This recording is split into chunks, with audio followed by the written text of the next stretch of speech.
let us move on to our next segment of the stream, which is TD Finance, brought to you by Top Deck Games.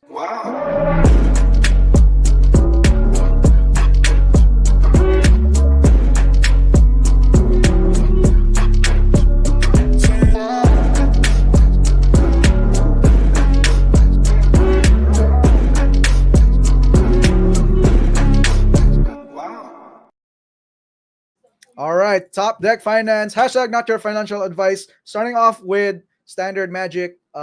Just looking at the losers right here, it's pretty much the Tarkir cards stabilizing from the hype.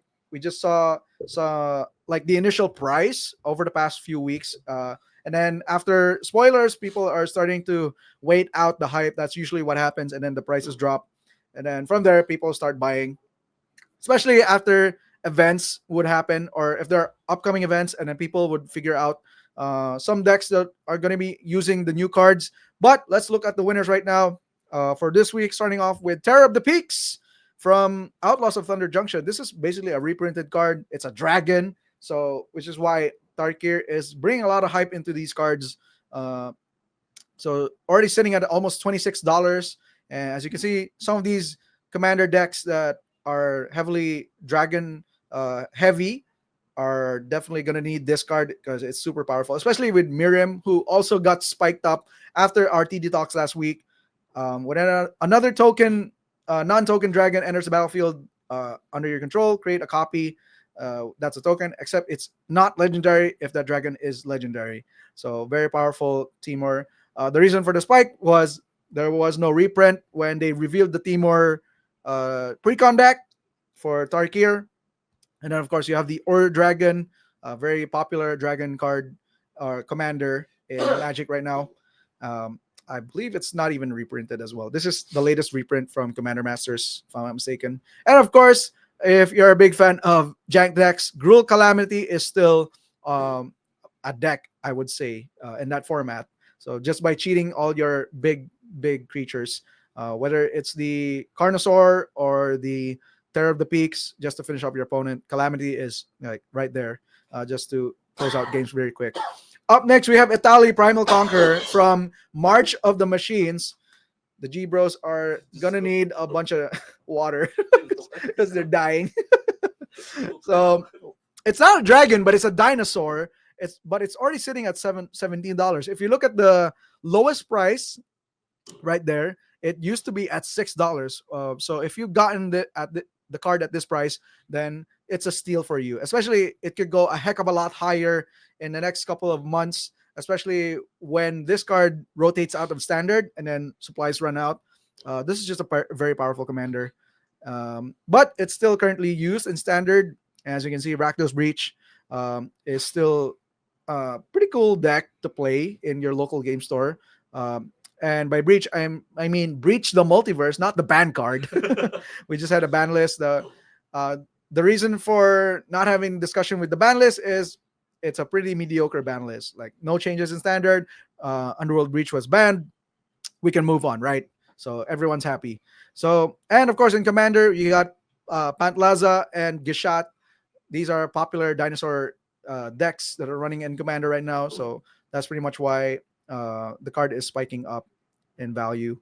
And of course, we're getting close to that rotation for the year, which is in September. Yeah. So that's the Edge of Eternities, if I'm not mistaken.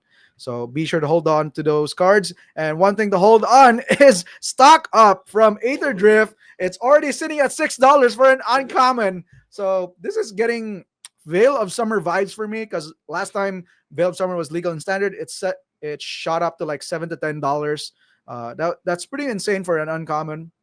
And I think it's going to spike up a lot harder as people start to get a hold of this card. It's just super powerful. It's heavily used in all formats, and especially in Standard, where you have Blue Eye Control and Esper Pixie.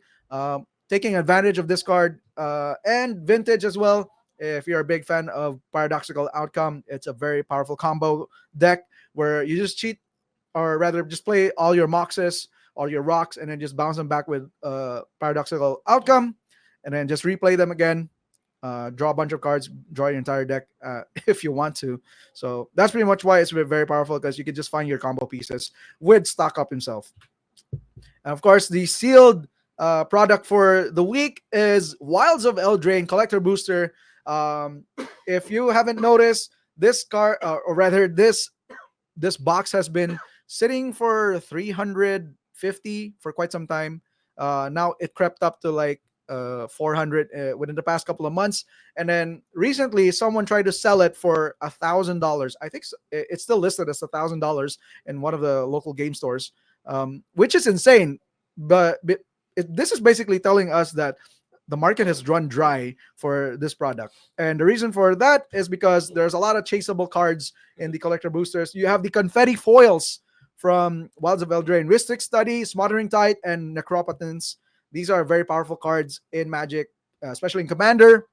If you're into CDH or even casual, these are very strong. And the price point for these confetti foils are still very strong as well. So if you get to pull the confetti foil Rhystic Study, you just double your money from buying a booster box of collector.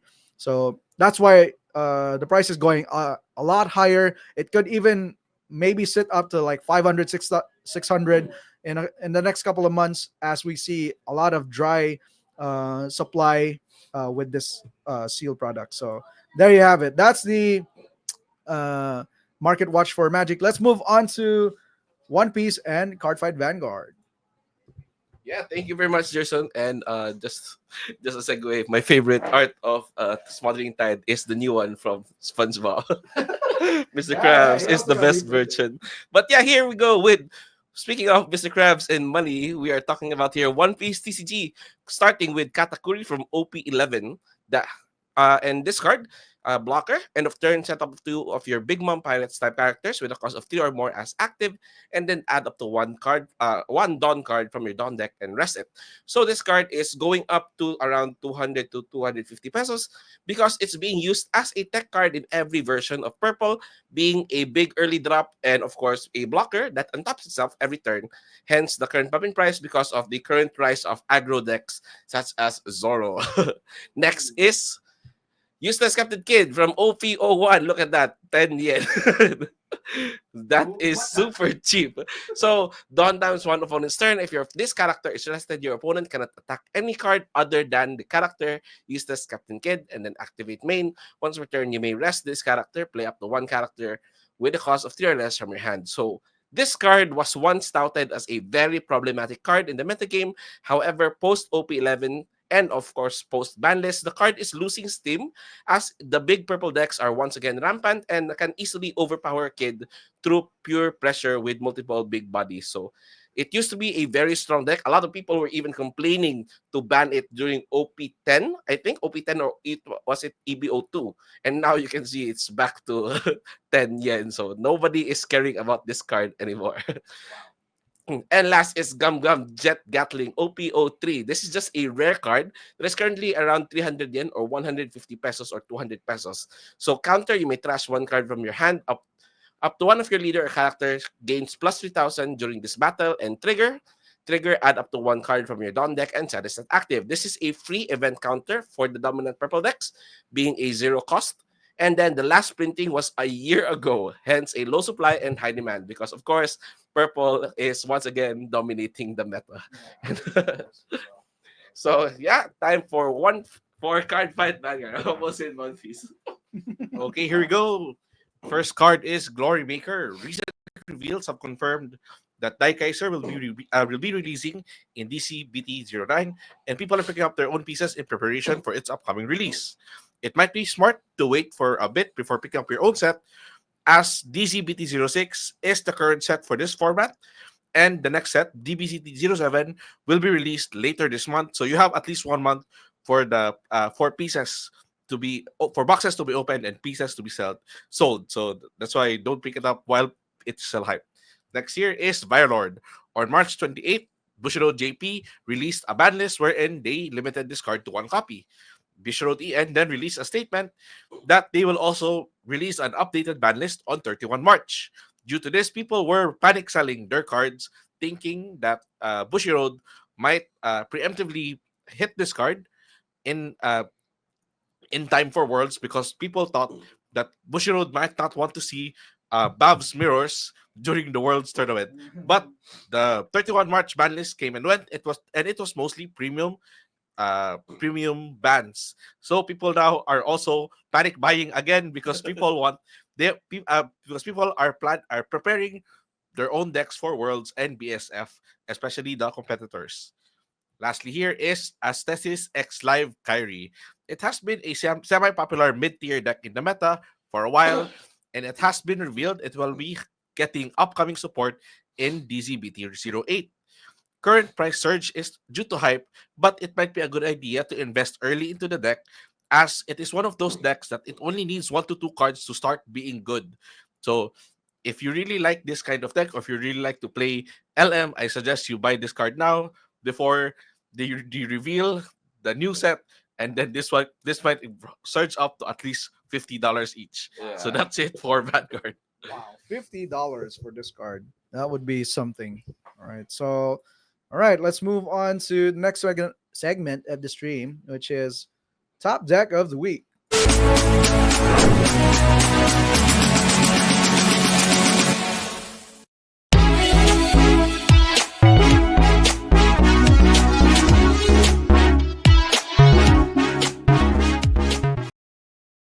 All right, starting off with Magic, we have a little bit of a revisit of a deck right here. We've definitely covered this last time, but this is definitely a different variant. It's much more cheaper in sense that all the spells are cheaper. But anyways, this is blue white convoke, or rather aggro slash tempo in the words of Jico. It's a very fast and synergy driven deck. You basically just cheat in a bunch of like game pieces or tokens.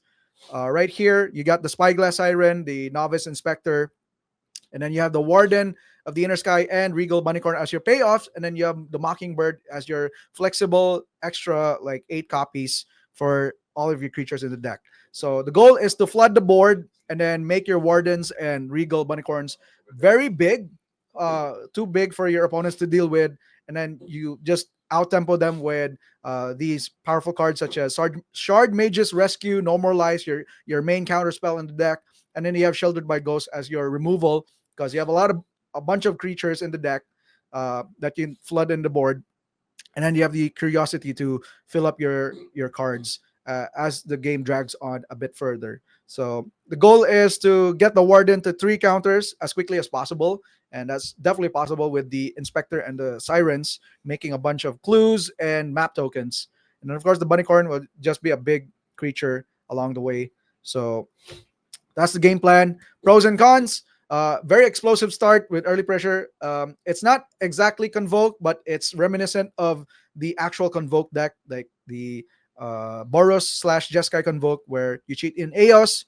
This one, you're relying on the Warden of the Inner Sky to tap your permanents and make it big. And then it's super resilient against the board wipes, unlike the Jeskai slash Boros counterpart, where it has technology called Raise the Past. This is in conjunction with combating the Esper Pixie matchup, where it just keeps discarding your hand, so you can just bring them back with Raise the Past. All you have to do is just draw a bunch of lands and then cast it. And very efficient with the mana base. It's just 2 colors, especially blue-white. With the new Verge lands from Duskmourn, it's definitely much smoother to play this deck. And then again, very strong earth control because not only you have recursion with Raise the Past, but you also have counter spells to deal with those pesky big creatures such as the Overlords and the board wipes like Sunfall. Sunfall is like one of the things that you definitely want to avoid getting hit. So, but the cons, of course, there's definitely weakness in this deck. It's very weak to aggro, especially the mono red variant, which is very rampant in the metagame right now. It's very lean and clean. It just goes in the face all the time and then finish you off with Sunspine Links and what do you call this?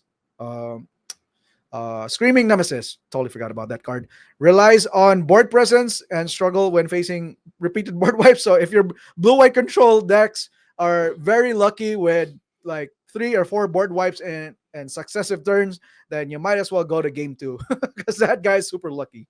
And sideboard dependent against graveyard strategies like the Roots or even the Oculus decks.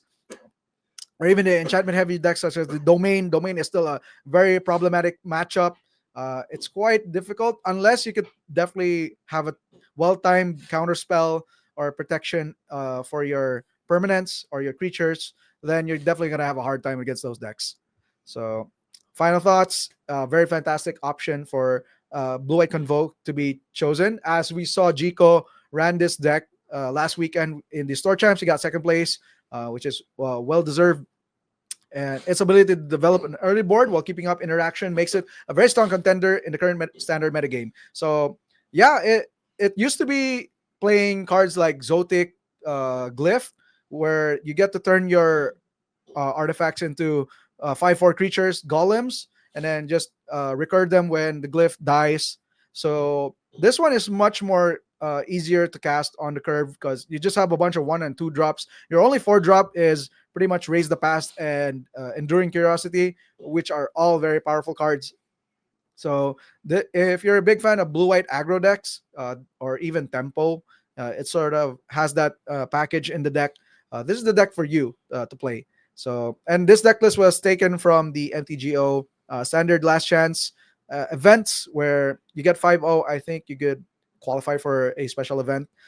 This got 8th place with a 4-1 record by Livunga 21. Congratulations. I don't know what that means. So if I said something dirty, let me know in the chat. But anyways, this is the top deck of the week for Magic. Let's move on to One Piece and Cardfight Vanguard. Okay, speaking about race the fast, look back at what we have here. It's Black Luchi. What? Yeah, it's back with a vengeance. So, yeah, the Baba Yaga. So just like John Wick, despite the bans that occurred from April 1, which is the loss of Gecko Moria 8 and Ice Age, he returned and proved to others he still has what it takes to take on the meta. Lucci has a very simple leader skill. On attack, thrash 2 cards from the top of the deck to give one of your opponent's characters -1 cost, making it easier to remove the threats on your opponent's side of the board. So what did they add? So of course, the usual Jack, Brook, and Rob Lucci is the cards that you usually use to delete the opponent's board through various skill effects and then controlling the field and controlling the game. So the replacement for the big for Gecko Moria and Ice Age would be Kuzan 10, being a very powerful body and a strong permanent nerf on the opponent's board. So making the opponent smaller to be easy targets for the KO skills. Next. So pros, of course, KO effects, and of course, you still have Rebecca and Mancheri as recursion or recyclers for the cards that are already in the in your trash pile. And of course, Rob Lucci 4-cost double KO can be a blowout against aggressive decks such as Blue Doffy and Red Zoro. And of course, Kuzan 10 is a powerful body, being 10k, and of course, a strong permanent cost reducer, permanently giving -5 cost on your opponent's side of the board. However, the loss of Gecko Moria means that you can no longer easily refill your board, and you can no longer easily willy-nilly discard your cards into the graveyard or into the trash because you don't have any other ways of recycling them, especially if they are high cost. And of course, the loss of Ice Age makes your KO effects not as efficient because you need to play as many cost reducers. And Kuzan 10 is a very bad draw against aggro decks because you rarely have time to set up Tendon, making it such a detriment. So Lucci is still capable of taking flagships by removing the competition through slotting in more characters with powerful cost reduction effects such as Kuzan 4 cost and Kuzan 10 cost. You can also still have the powerful recyclers such as Rebecca and Mancheri, so you can reuse cards that were sent to the trash early. Again, however, the loss of Gecko Moria is very felt as the deck is not as resilient anymore, and not having Ice Age makes KOing big threats not as efficient. However, the deck still has a lot of tools to face the metagame, hence people are picking up the deck once again. So yeah, Rob Lucci is here to once again shake up the meta. He's not dead. All right, let's move on to Vanguard. Okay, here we go. Draconic Kaiser Vermilion, the Blood. So what's new? It's Vermilion's new upgrade gives the deck more choices to use its resources at its usage soul compared to using Counterblast. This quality of life change allows the deck to be able to launch its multi-attack combos more efficiently. Additionally, the Blood buffs your front row with plus 5,000 power. Use him with conjunction with Spark Spike Dragon and Persona Ride, giving your front row a plus 25k boost. So here we go. The strength is deck has one of the most debilitating forms of removal in the game, Bind. So Bind is basically exile in Magic terms, making them inaccessible for most decks in the current format. Additionally, the Blood attacks multiple units at the same time, forcing your opponent to guard and to expend more hand cards if they wish to keep certain units from being removed from the field. And it also has access to low required multi attack combos with Rising Phoenix. The potency for this combo increases for each copy of Phoenix in your discard pile. So here, the weaknesses is your opponent can still block units from being board wiped by blocking Vermilion's attack. While it forces out hand cards, it keeps important units from being removed, which may help your opponent to win the game. Also, despite being a board control deck, the deck also folds to other board control decks as it has no inherent card advantage and is reliant on keeping specific combo pieces such as Spark Spike Dragon. Also, the deck is reliant on Rising Phoenix for extra reach. Without Rising Phoenix, the deck has little to no kill potential. So, final thoughts. The deck is a niche counter meta application with board wipe plus bind. It tends to have harder time with aggressive decks due to lack of hand advantage. So that's it for Vanguard. All right. So is this does it have similar gameplay with Phoenix and Magic? In a sense, yeah. In a because you keep sense. reviving the Phoenix. Yeah. But the caveat is not having that card Yeah, advantage. the card advantage. Yeah, which is very important in Vanguard. Or just like in any card game, card draw is the best. All right, so moving on to the last segment of the stream, it's gonna be Judge Call. Take it away.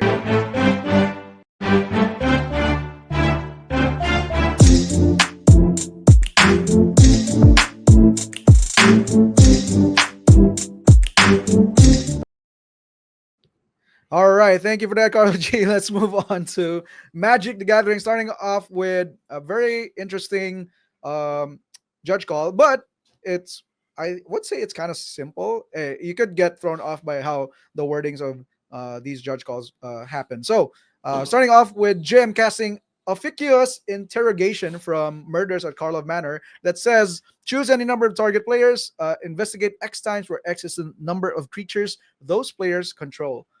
Targeting Bosoy, who has four grizzly bears, while Jim controls Stride Hanger Automaton that says if one or more artifacts would be created under your control, those tokens plus an additional 1/1 colorless Thopter artifact creature token with flying are created instead. The question is, what and how many tokens will Jim create? Oh yeah, I like the look from the G Bros trying to solve this. I mean, it could definitely throw you off if you don't read the card properly. I would say 4 clue tokens and 1 Thopter. One Thopter. All right, let's see if that's the case. So let's try to look at the wording for investigate from the comprehensive rules. It says investigate means create a colorless clue token, artifact token with the sacrifice this artifact, draw a card for 2 mana.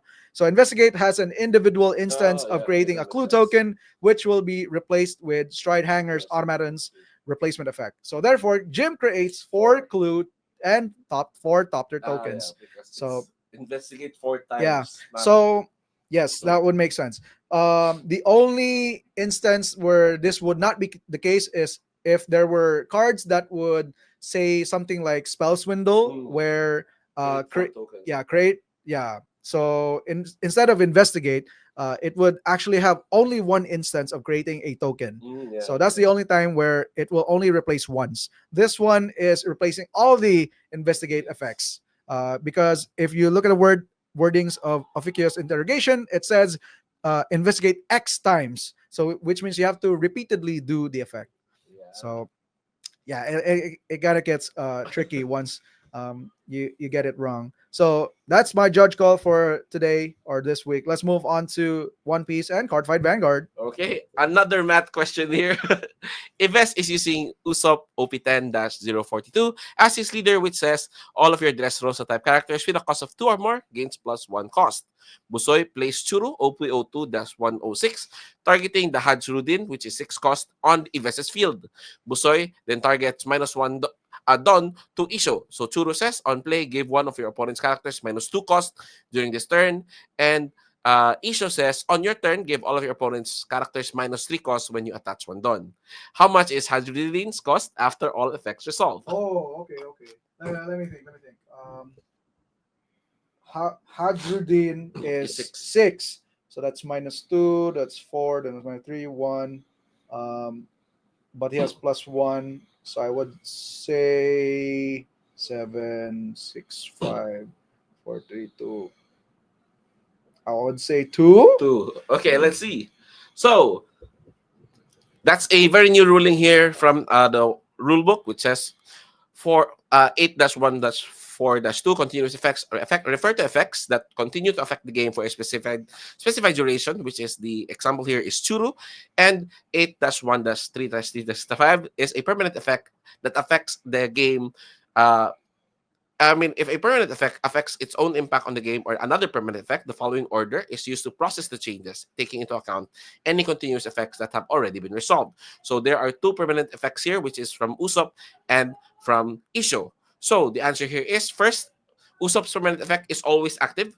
So giving Hydrogen's cost +1, making it 7. Churu's effect does not cause a recalculation because it is a continuous effect. So 7 - 2 is 5. However, the moment Busoy attaches a Don to Isho, you recalculate because it is a permanent it is a permanent effect. So you go with 6 first without the effect of Usopp. So that's already 6 minus 6 - 2 is 4. And then Isho's permanent effect is activated because he is the turn player. So that's 1. And since he is already cost 1, Usopp will no longer apply because Usopp specifically says that it's the Dressrosa character must be 2 cost or higher. So Usopp will not activate anymore, and Hajruddin's final cost is 1. All right. So I got duped. Oh man. Oh, I thought it was 2. Yeah, but that would make sense. Thinking that the basically the replacement effect overrides all other effects. I guess it's a little bit tricky Yeah, in One it's Piece tricky. compared to Magic.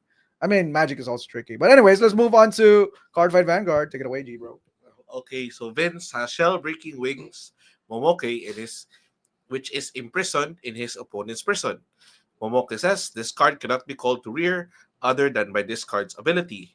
Can Vince perform Soul Blast 1 to call Momoke from prison to his rear guard? Prison says at any time your opponent can call a rear guard, they may Soul Blast 1 to call an imprisoned card instead and call it to rear guard. So basically, Momoke says it cannot be called other than by this card's ability, while Prison says it can call another card using its own ability. So Oh, I would say it cannot. okay. So Vince cannot. Answer here is Oops. while imprisoned, Momoke's Count ability, wherein he cannot be called, is not active because of 17.5.2.1. While a card is imprisoned, it cannot be referenced as a card on the field, and those cards' abilities are not active. So therefore, since it can be called now, Vince can perform Soul Blast 1 to call Momoke from prison to rear guard. What the hell? I'm wrong again. So there are some specific rules for these types of scenarios. Anyways, thank you for that, G bro. Number 2. All right. So I guess that's it for our judge call. All right, that's it. That's about it. Yeah. Let's close out the stream. Thank you so much for watching, guys. For everyone tuning in, especially in Iligan and even probably in Cebu, Davao, or all over the world or all over the country. Thank you so much for watching. This is TD Bapo with G Bros 1 and 2. Bombastic Side IC G Bro number 2. Yeah, we're closing out the stream. Bye. Bye. Thank you so much for watching, guys. See ya.